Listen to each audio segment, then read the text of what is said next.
Buenos días, hermanos. Estamos iniciando el segundo estudio en la serie de Pentecostés. El tema de hoy lleva Pentecostés en Jerusalén. Y les quiero decir que estamos felices de poder presentar esta serie. Y como pueden ver, estamos eh, abriendo la palabra de Dios y yo quisiera que pudiéramos también abrir nuestro corazón y pedirle a Dios que nos acompañe. Querido Padre, de nuevo estamos abriendo tu palabra y rogamos, Señor, que podamos estar dispuestos a abrir nuestro corazón para este estudio, para que tu Espíritu Santo pueda hacer la obra que quieres terminar en nosotros. Hemos experimentado la liberación sobre el pecado. Y ahora, Señor, necesitamos ser guiados y experimentar el Pentecostés en nuestras vidas. Acompáñanos en este estudio y a aprender de las lecciones de hace 2000 años en el Pentecostés que sucedió en Jerusalén. Te lo suplicamos en el nombre de Jesús. Amén. Como el título lo lleva, este segundo tema es Pentecostés en Jerusalén. Y analizando las similaridades de los tres eventos, Pentecostés en el Sinaí, Pentecostés en Jerusalén y Pentecostés en casa. Ese será el estudio tercero. La columna del centro vamos a estudiar todo lo que se ve ahí. Pentecostés en Jerusalén, vamos a ver la persona de Cristo. Y puse Cristo porque significa el Mesías, el ungido. Los apóstoles, el papel que juegan en Pentecostés ellos, la preparación para el evento mismo en Hechos 2 y otras cosas que son muy importantes. Y por supuesto vamos a poner, cuando llegue el momento, a poner los lentes para decir, ojo. Así que empecemos, Pentecostés en Jerusalén. Vayamos a Hechos 2:1, donde se nos dice, cuando llegó el día de Pentecostés estaban todos unánimes juntos. Lo subrayé este versículo con las tres colores diferentes para que puedan notar que esta cita que Jesús les dice, esta cita es en Jerusalén y será en Pentecostés y deben de estar unidos en un mismo sentir, con una misma mente, un propósito. Jesús pone esta cita y él da los detalles de esta cita. El tiempo, ellos lo sabían que la fiesta que seguía después de la resurrección de Jesús era Pentecostés. Los requisitos, las condiciones es estar unánimes, amándose unos a otros. Un mandamiento nuevo os doy. Ese fue el requisito que les dijo Jesús. Y el lugar se los dijo, no se me vayan, no se me adelanten a irse de Jerusalén. Se van a ir después, pero váyanse seguros de que llevan, o que más bien que el Espíritu Santo los está guiando. Eh, les quiero decir que a ver, uh, en el versículo 5, porque Juan ciertamente bautizó con agua, mas vosotros seréis bautizados no mucho por el Espíritu Santo dentro de no muchos días. Esto es Jesús después de que se les aparece. Entonces los que se habían reunido le preguntaron, diciendo, Señor, ¿restaurarás el reino a Israel en este tiempo? Ellos preguntan sobre lo que tenían todavía mucho prejuicio sobre el reino del Mesías. Acuérdense, la liberación que ellos esperaban era primeramente del yugo romano. Y le vuelven a recordar el reinado que se prometió al rey David, el reinado que tenía que prolongarse. El rey de Israel, lo vas a proclamar ahora en este tiempo. Y Jesús les responde con una respuesta muy interesante, diciéndoles, miren, a ustedes no les corresponde saber esto.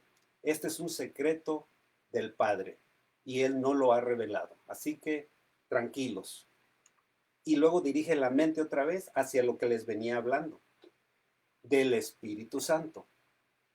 Pero recibiréis poder cuando haya venido sobre vosotros el Espíritu Santo. El propósito de recibir poder, es para ser testigos de mí. Eso es lo que dijo Jesús. Y luego les dice, van a empezar en Jerusalén, y luego en Judea, y luego en Samaria, y hasta lo último de la tierra. Ese va a ser el proceso que el Espíritu Santo los va a llevar a testificar. Y ellos escucharon esta promesa. Después, entre el versículo 9 y el 11, está la ascensión de Jesús. Yo no lo voy a ver porque quiero llegar al Pentecostés. Entonces ellos volvieron a Jerusalén desde el monte que se llama del Olivar, que estaba cerca. Y entrados, subieron al aposento alto, donde moraban Pedro, Jacobo, Juan, Andrés, Felipe, Tomás, Bartolomé, Mateo, Jacobo, hijo de Alfeo, Simón, el celote, y Judas, hermano de Jacobo. Ahí están los 11 discípulos que quedaban. Todos estos perseveraban unánimes. Lo puse en blanco, hermano, porque perseverar es no nada más una ocasión esporádicamente. Perseverar es constantemente. Significa constancia. Es una decisión que se va haciendo. Pero dice que en oración y ruego. Y aquí les quiero decir algo, hermanos. Todavía no llega Pentecostés, que está en el capítulo 2. Estamos en el capítulo 1 de Hechos. Y ellos ya están unánimes con las mujeres, llevándose bien con el sexo opuesto. Y yo les quiero decir, hermanos, el libro de Hechos, desde mi punto de vista, se repetirá en nuestros días. Y nosotros ahora nos va a tocar ser los protagonistas, las estrellas, porque la historia se repite. Cuando el Espíritu de Dios descienda en el próximo Pentecostés, la hermana White dice que vamos a ver cosas que ni siquiera nos hemos imaginado. Nos vamos a quedar con la boca abierta por las cosas que Dios va a hacer a través de nosotros. Y los lugares donde se va a ver todo esto ya no va a ser Jerusalén, ahora va a ser en tu casa, en tu iglesia, en tu conferencia y a nivel mundial. Muy parecido a lo que Jesús les dijo en Jerusalén, en Judea, Samaria y en todo el mundo. Pero ahora va a empezar en tu casa, hermano. Y estaban unánimes. Yo encuentro, hermanos, que los apóstoles antes de Pentecostés ya estaban unidos. Sus diferencias habían sido puestas a un lado. Luego, el día de Pentecostés también estaban unánimes, juntos. Y luego, después de Pentecostés, iban a las casas, repartían alimentos, comían juntos y seguían, permanecían unánimes. Así que antes de Pentecostés, durante Pentecostés y después de Pentecostés, permanecían, perseveraban unánimes. Es un estilo de vida, ya no es nada más una preparación, es un estilo de vida que adoptaron. Continuemos. Elena de White dice sobre estos días de preparación. Los 10 días, porque Jesús se fue después de 40 días de la resurrección, ascendió. En obediencia a la orden de Cristo, aguardaron en Jerusalén la promesa del Padre. Jehová es el que había prometido dar el Espíritu Santo. Recuerden Joel 2. Joel capítulo 2, allá por el versículo 28 al 32. Él promete el derramamiento de su Espíritu. No aguardaron ociosos. El relato dice que estaban de continuo en el templo, alabando y bendiciendo a Dios, cantando alabanzas, y también se reunieron para presentar los pedidos al Padre en el nombre de Jesús. Hermanos, para nosotros no es nada nuevo orar en el nombre de Jesús, orar al Padre en el nombre de Jesús, pero ellos, algo nuevo, ahora estaban seguros, sabían que tenían un representante en el cielo, uno que los conocía, un humano que se compadecía de nosotros porque había sido uno de nosotros. Tenían un abogado ante el trono de Dios. Esto en sí mismo, hermanos, yo pongo aquí, hay que ponerle ojo, porque para ellos esto es nueva luz, nuevo entendimiento. Era una verdad presente para sus días y sigue hoy siendo una verdad presente para nosotros. Pero para ellos fue algo nuevo. Nunca antes se había pedido un requisito, una bendición a Dios en el nombre del Hijo. Nunca antes, hasta que Jesús lo dice. Juan 16:23 dice, en aquel día no me preguntaréis nada. De cierto os digo que todo cuanto pidiereis al Padre en mi nombre, os lo dará. Hasta ahora nada habéis pedido en mi nombre. Pedid y recibiréis, para que vuestro gozo sea cumplido. Y esto me recuerda a mí Lucas 11, del 9 al 13, donde Jesús les dice, pedid y se os dará. Buscad y hallaréis. Llamad y se os abrirá. Y el contexto en el que lo dijo Jesús es hablando que el Padre va a darnos de su Espíritu Santo cuando nosotros con estos tres ejemplos, pedid, buscad y llamad, acudamos a Él. Hablando del Espíritu Santo. Es la promesa, la seguridad de que Él dará su Espíritu Santo. Elena de White dice sobre los apóstoles en este tiempo, mientras los discípulos esperaban el cumplimiento de la promesa, humillaron sus corazones con verdadero arrepentimiento y confesaron su incredulidad. Al recordar las palabras que Cristo les había hablado antes de su muerte, entendieron más plenamente su significado.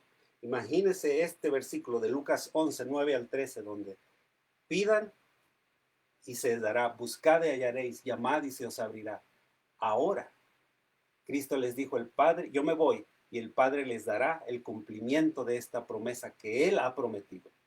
Pídanla, pídanla en mi nombre, yo estaré allá al lado de Él, recordando esta promesa que Él prometió. Continúa ella diciendo, fueron traídas de nuevo a su mente verdades que habían olvidado. Y las repetían unos a otros. Hermanos, es lo que estamos haciendo ahorita. Repitiendo promesas unos a otros. También dice que se reprochaban a sí mismos el haber comprendido tan mal al Salvador. Como en procesión pasó delante de ellos una escena tras otra de su maravillosa vida. Cuando meditaban en su vida pura y santa, sentían que no había trabajo demasiado duro, ni sacrificio demasiado grande, si tan solo pudiesen ellos atestiguar con su vida la belleza del carácter de Cristo. Imagino que la conciencia les remordía. ¿Cuánto tiempo gastamos? Nosotros pensábamos en su reino diferente.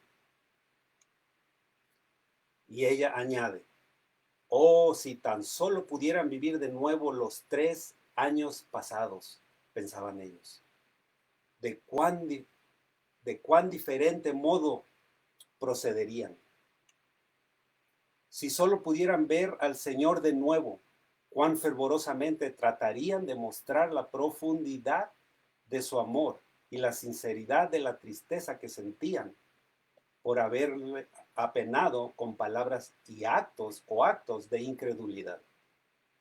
Imagino que no solo Pedro recordaba cuando lo traicionó, lo negó, sino todos en un momento u otro. Tomás, yo hasta que no lo vea, no voy a creer. Los hermanos, los hijos del trueno, todos estaban allí permitiéndole al Espíritu Santo que hiciera el trabajo. Subrayado en rojo dice, pero se consolaron con el pensamiento de que estaban perdonados y resolvieron que, hasta donde fuese posible, expiarían su incredulidad, confesándolo valientemente delante del mundo. Muy interesante. Y pues recordaban Hechos 1:8, donde Jesús les promete cuando venga el Espíritu Santo, me seréis testigos. Ellos decían, tenemos que estar seguros que recibimos el Espíritu Santo.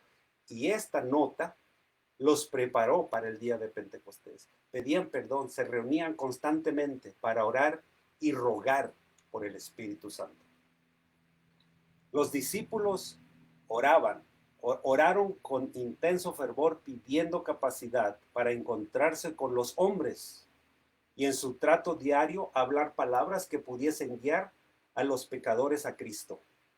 Yo me imagino que estaban motivados, Señor, solo necesitamos la unción. Ya tenemos nosotros el deseo, necesitamos el poder. Poniendo aparte toda diferencia, todo deseo de supremacía, se unieron en estrecho compañerismo cristiano. Juan 3:74 fue algo que recordaban y decían, tenemos que experimentar el amor con el que Jesús nos amó. Un mandamiento nuevo os doy, que os améis unos a otros como yo os he amado, que también os améis unos a otros. En esto conocerán todos que sois mis discípulos, si tuviereis amor. Esa palabra allí también es agape, los unos con los otros. Es el amor eterno, el amor del Padre. Es un amor incondicional. Y ellos lo estaban deseando y lo empezaron a experimentar. Estos días de preparación fueron días de profundo escudriñamiento del corazón. Los discípulos sentían su necesidad espiritual y clamaban al Señor por la santa unción que los había de hacer idóneos para la obra de salvar almas. Hermanos, yo no sé, mientras se planea si regresamos o no con libertad a las iglesias, en estos 2 meses que han pasado, que nos han prácticamente metido, forzado a quedar en casas, ¿qué has aprendido? Alguien me diría, porque es lo que sucedió en un estudio que tuvimos recientemente, que el gobierno y los gobiernos de todos los países tienen poder para ir en contra de sus constituciones y tienen poder para mover las masas, dirigirlas a donde ellos quieren. Pero yo no me refiero a eso, me refiero a lo espiritual. ¿Qué has experimentado? ¿Qué te ha dicho el Señor en estos 2 meses mientras estás en casa con menos trabajo y la posibilidad de ser contagiado y también ver cuántos amigos o queridos, seres queridos, han sido contaminados y algunos han ido al sepulcro? ¿Qué te ha dicho Dios? ¿Le has preguntado, Señor, qué quieres de mí? Como adventista, tú sabes hacia dónde nos dirigimos. ¿Ok? Así que, hermanos, sería bueno pedirle a Dios que nos muestre nuestra necesidad espiritual. Ellos no pedían una bendición simplemente para sí mismos, no eran egoístas. Y ahí puse como título en rojo, el amor de Dios saca todo egoísmo. Y hermanos, estaban abrumados por la preocupación de salvar almas.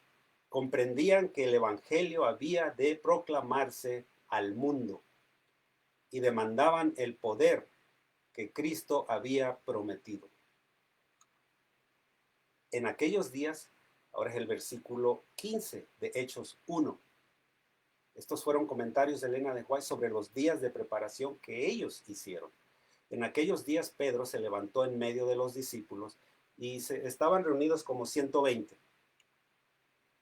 Y les dijo, varones hermanos, recuerden que Pedro siempre era el que tomaba la iniciativa a responder, a ser el primero en muchas cosas. Cuando Jesús les preguntaba a todos, él no decía, a ver Pedro, tú sabes la respuesta, tú levantaste la mano. Pedro no levantaba la mano, era como muchos de nosotros. Me acuerdo en clases que a veces la maestra preguntaba, a ver, ¿quién puede responder esto? Y yo sin levantar la mano me metía en problemas, porque a veces muchas veces no era la respuesta correcta y lo hacía sin que me dijera la maestra, a ver, Lemuel, algunos hermanos, algunos amigos que estén viendo se van a recordar que ese era yo. Pues hermanos, con esa personalidad, Pedro, ahora inspirado por Dios, dice, tenemos que reemplazar a uno de los discípulos, a Judas. Y yo voy a ir al versículo 19. Y fue notorio, bueno, no, al 20, porque está escrito en el libro de los Salmos, sea hecha desierta su habitación y no haya quien more en ella. Y tome otro su obispado, o sea reemplazado en el ministerio.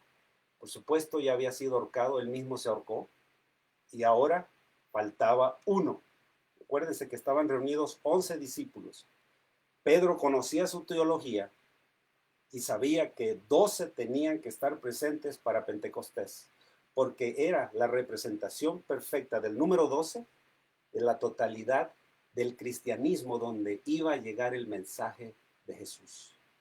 Así como las 12 tribus de Israel representaban la totalidad de Israel, el pueblo de Dios, ahora tenían que ser 12. Y Pedro sabía esto. Él se recordaba que el sumo sacerdote tenía en su pechera 12 piedras que representaban los nombres de las 12 tribus de Israel. Es necesario, pues, que de estos hombres que han estado junto con nosotros todo el tiempo que el Señor Jesús entraba y salía entre nosotros, comenzando desde el bautismo de Juan, ahí se identifica al Cordero en el bautismo. El mismo Padre sanciona ese bautismo diciendo, este es mi Hijo amado, en quien tengo complacencia. Él es el que me ha hecho satisfecho con su vida y ahora empieza su ministerio. Y Pedro lo reconoce y dice, desde que empezó su ministerio Jesús en el bautismo hasta hace algunos días cuando fue recibido arriba, cuando desapareció de nuestros ojos en aquella nube. Yo no sé de los 10 días que estaban en esperas, ¿qué día fue este? Muy probablemente el día anterior. Eso yo no lo puedo comprobar. Pero él dice, uno de estos que tenemos aquí, entre nosotros, se ha hecho testigo con nosotros. Somos 11, falta uno de la resurrección de Jesús. Y señalaron a dos. Uno de ellos es Barsabás, que por sobrenombre era Justo. El otro es Matías. Y orando, dijeron, Señor, tú conoces los corazones de todos, los nuestros y de todos, y también de estos dos. Nosotros elegimos a estos dos, pero como no sabemos detalles individuales de sus vidas, están dispuestos y quieren ser, ellos están dispuestos de reemplazar al que falta, al número 12. Tú hazlo, Señor. Lee sus corazones y a ver quién escoges tú, para que tome la parte del ministerio y apostolado. Hermanos, aquí hay algo interesante. Apostolado es una palabra que describe ser enviado. Pero quiero que noten que en el versículo 15 del mismo capítulo, hace 10, anteriormente 10 versículos. En aquellos días Pedro se levantó en medio de los discípulos. Discípulos. Y los reunidos eran como 120. ¿Se acuerdan que leímos este versículo? Y ahora el mismo Pedro fue inspirado a decir para el ministerio y al apostolado. Hermanos, Pedro está consciente que tenían primero que ser discípulos para poder ser enviados. Y entre ellos había personas que habían sido discípulos. Ya no estoy hablando de los 11, estoy hablando de otros. Eran 120, pues entre ellos había, aparte de los 11, otros que siguieron a Jesús lo más cerca posible. Entre ellos estaba Matías y Justo. Y esto es lo que Pedro dice. ¿Cuál es la diferencia entre un discípulo y un apóstol? mucha la diferencia. Mucha, hermanos. La palabra discípulo significa o quiere decir un aprendiz, un alumno. En nuestros días les llamamos un estudiante, pero en realidad es alguien que aprende constantemente, pregunta, se le enseña, comete errores y aprende. Tiene un maestro que le enseña. Un apóstol es muy diferente, hermano. Un apóstol es alguien que es enviado, alguien que va, un representante, es un emisario, alguien que tiene una misión en mente. Y esto es lo que Pedro está diciendo. Hermanos, tú y yo también tenemos que ser primero discípulos de Jesús. Él nos tiene que enseñar, tenemos que experimentar en nuestra vida la enseñanza desde bebé espiritual, lechita, e ir creciendo, hacer pinines, ir compartiendo, con errores, hermanos, insuficiencia, como te sientas, ir compartiendo, ir creciendo, pero más que nada, ir aprendiendo y experimentando lo que Jesús nos ha venido enseñando. Y una vez que estemos así, como estos apóstoles, estos discípulos, ahora están listos para ser enviados, pero necesitan asegurarse de que el Espíritu de Dios los va a llevar. Y el versículo 26 es el último versículo del capítulo, dice, y les echaron suertes, y la suerte cayó sobre Matías, y fue contado con los 11, dice apóstoles o dice discípulos, fue contado con los 11 apóstoles. Ahí otra vez, hermanos, el mismo Pedro está consciente del lenguaje que está usando. Y dice, ya no vamos a ser más discípulos, ahora vamos a ser enviados con una misión, a llevar algo. Hermanos, cuando tú y yo comprendamos esto, eso nos va a motivar. Ok, yo he venido compartiendo, pero ahora lo quiero hacer bajo la dirección total del Espíritu de Dios, movido y siendo usado a donde Él, como Él dirija. Eso es lo que nos hace falta. Ya no tener una agenda y decir, Señor, ahora bendice mi agenda. Señor, ahora úsame acá. Ahora ayúdame acá. Ayúdame a llenar esta iglesia. No, el Espíritu Santo va a decir, ese es tu plan, pero déjame decirte del plan que yo tengo para ti. Queridos pastores, ¿están listos para eso? Hermanos laicos, obreros, en cualquier capacidad que sirvamos, ¿estamos listos para recibir el don de Jehová, el Espíritu de Jehová, para que invada nuestras vidas y nos cambie nuestros planes? Matías, hermanos, era como una profecía que Dios les estaba dando. Yo escojo a Matías por algo, porque su nombre en sí mismo representa lo que yo hago en unas horas, el don de Jehová. Eso significa el nombre de Matías, don de Jehová. Y luego, hermanos, el versículo que sigue, por supuesto, está en otro capítulo, Hechos 2:1, pero es la continuación del relato que el escritor Lucas escribió.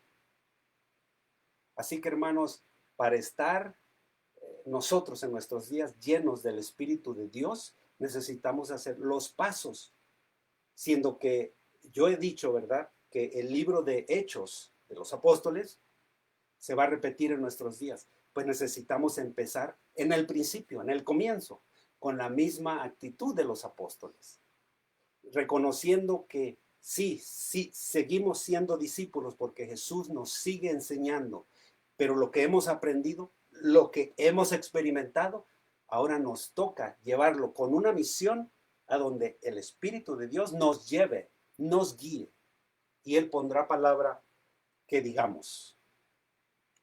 Después, ahora, hermanos, sucede el evento, el capítulo 2 del libro de Hechos. Y ustedes saben, parecido a lo que pasó en el monte Sinaí, en 50 días después de que salieron, ahora sucede. Hay fuego, se estremece el lugar. ¿Se acuerdan que estaba temblando el monte Sinaí? Y también hay lenguas, allá había sonido de trompeta, Moisés hablaba y Dios le respondía, hermanos, y lo más grande es el Espíritu de Dios. Eso es lo que Dios con su Espíritu marcó la ley dada a Moisés. Dice que con el dedo de Dios. Y yo ya les mostré en otros estudios que el dedo de Dios es el Espíritu Santo, es el Espíritu de Dios mismo. Y ahora Dios quiere poner su ley en todos esos apóstoles y quiere poner su poder para que lleven con poder la verdad que han experimentado en Cristo. Y en todo el capítulo, después de que sucede este evento, Pedro, todo mundo presente de diferentes lenguas, Pedro toma la delantera. Y otra vez, qué interesante que es Pedro. Aquel que siempre era el primero en meter la mano. Cuando le cortó la oreja a un señor que venía a aprender a Jesús, reaccionaba muy fácil, muy fácil. Se emocionaba rápido. Me describe mucho a mí. Pero ahora, bajo la dirección del Espíritu Santo, esa persona con esa personalidad, Dios lo usa y es el primer sermón en la era cristiana, bajo la directiva del Espíritu Santo. Hermanos, esto se repetirá. No nos adelantemos a Dios, asegurémonos que sea Él el que nos dirige. Y Pedro se levanta y dice, no anden diciendo que estamos borrachos.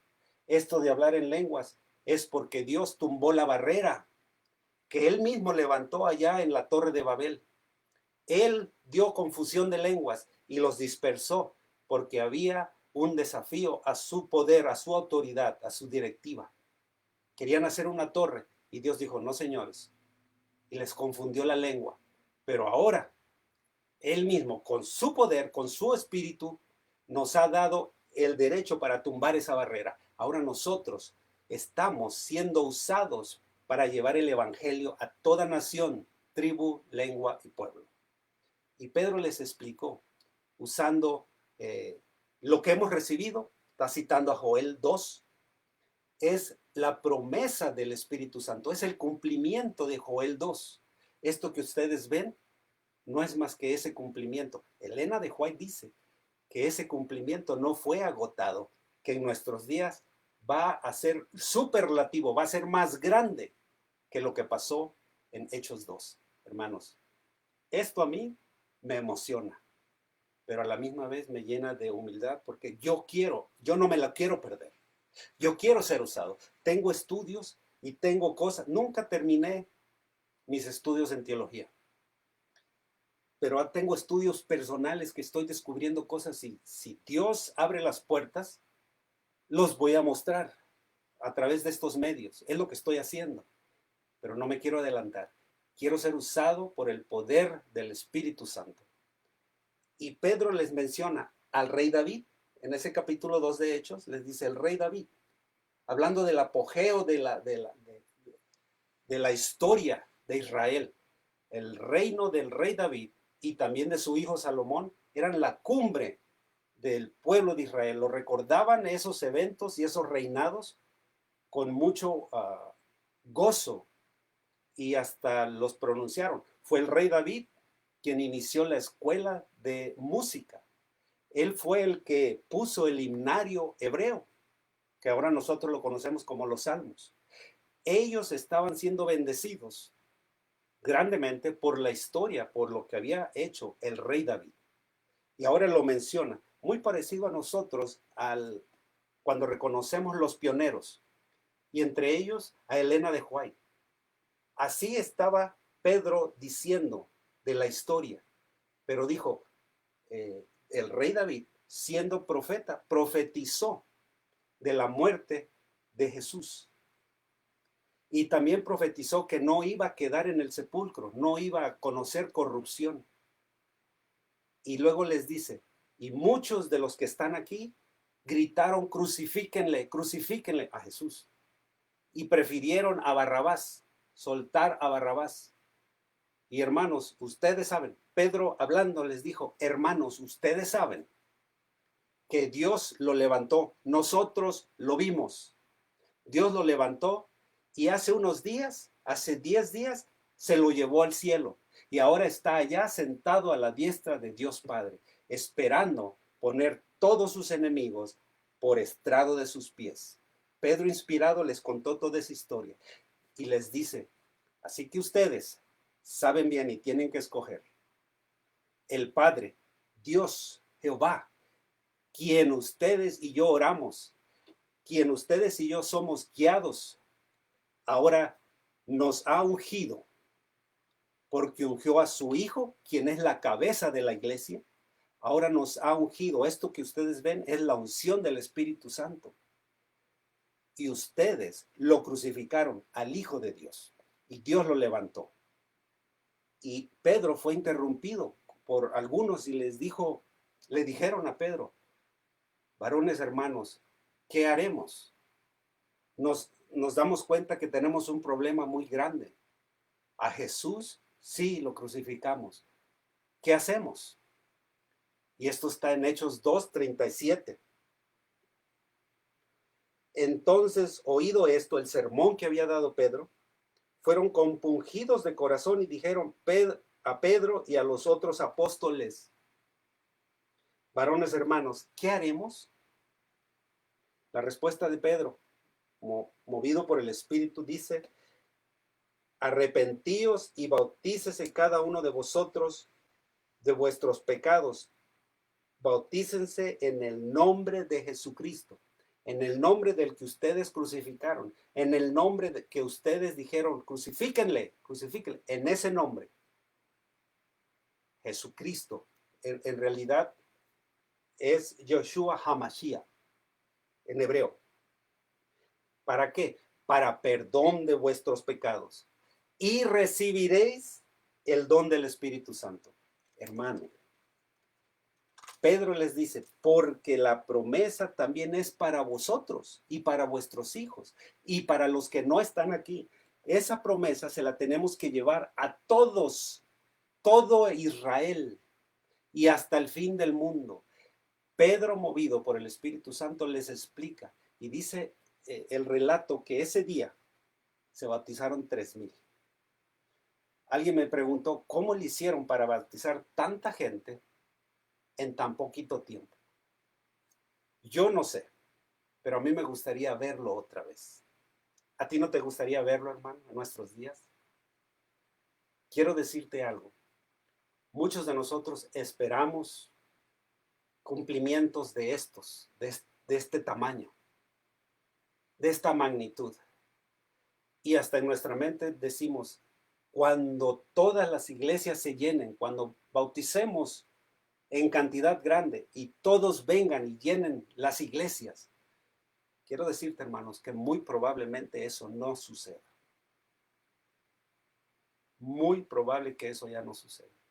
Y quizá nos estemos invirtiendo tiempo, dinero, energía en templos. Pero por lo que se ve en nuestros días y por lo que estamos experimentando, muy probable que ya no se pueda regresar. Y si se regresa, muy probable que sea de otra forma, bajo nuevas circunstancias, nuevos requisitos. Quizás se prohíban ciertas cosas, no hablar en contra de otras denominaciones. ¿Y cómo le vamos a hacer para denunciar el mensaje de Apocalipsis 18 o el mensaje de los 3 ángeles? Donde habla, salí de ella, donde se dice, no participes de las abominaciones que se están cometiendo en todo alrededor. Dios tenga misericordia de nosotros, hermanos. Vamos a ver cosas para las que creo que no estamos preparados, porque esperamos un cumplimiento un poquito torcido, como los discípulos esperaban al Mesías. Muchos de nosotros ahora esperamos el Espíritu Santo para que nos dé poder para llenar las iglesias. Y hermanos, ese no debe ser el asunto. El asunto debe ser, debemos orar por el Espíritu Santo para que nos cambie individualmente, para que nos humille de todo corazón, para que nos ayude a sacar pecados que hemos venido acariciando por mucho tiempo. Hombres, mujeres, ancianos, niños, jóvenes, todos necesitamos ser transformados a la gloria de Jesús, a su imagen, reflejando su carácter.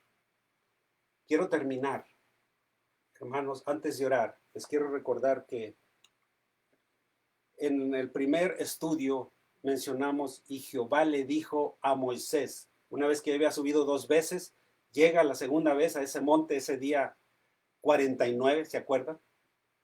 Y le dice Dios, ve, desciende y subirás tú, y ahora trae a tu hermano Aarón.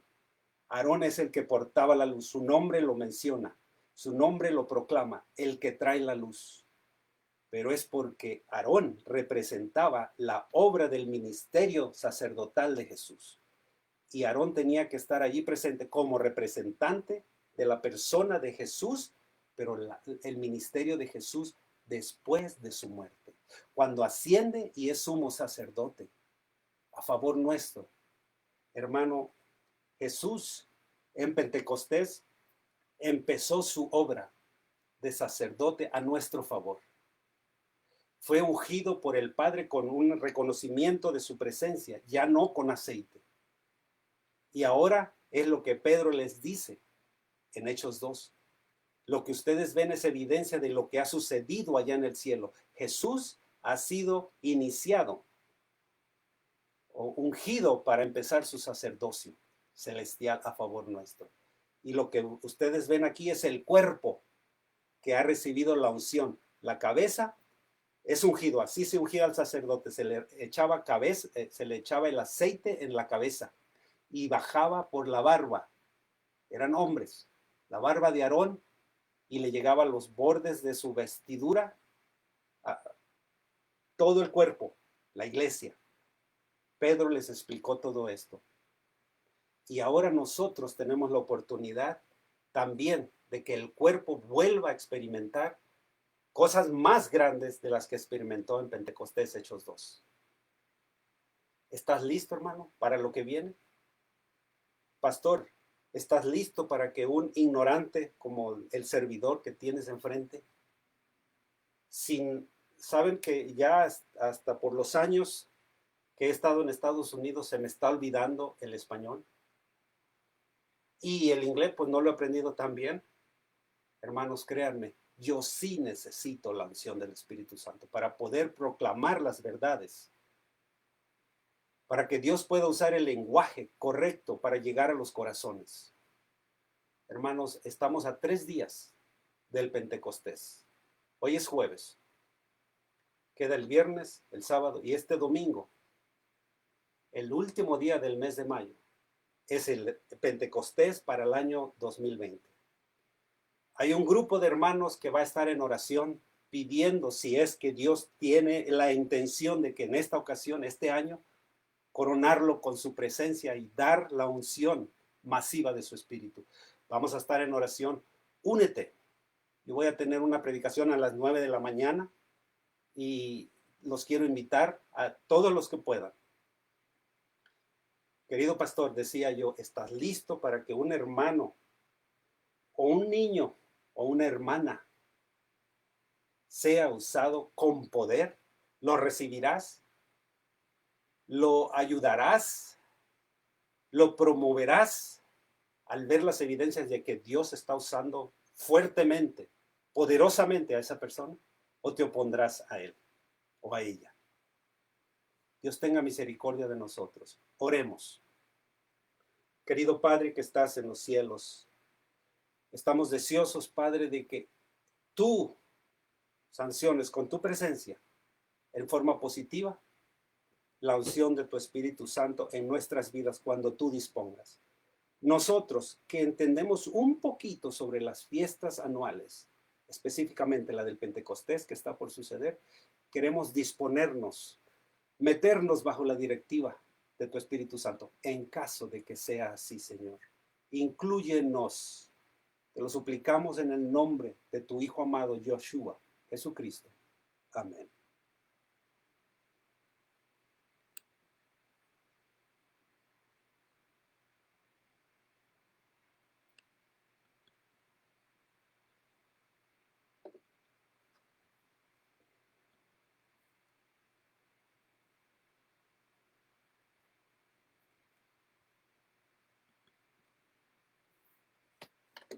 Gracias.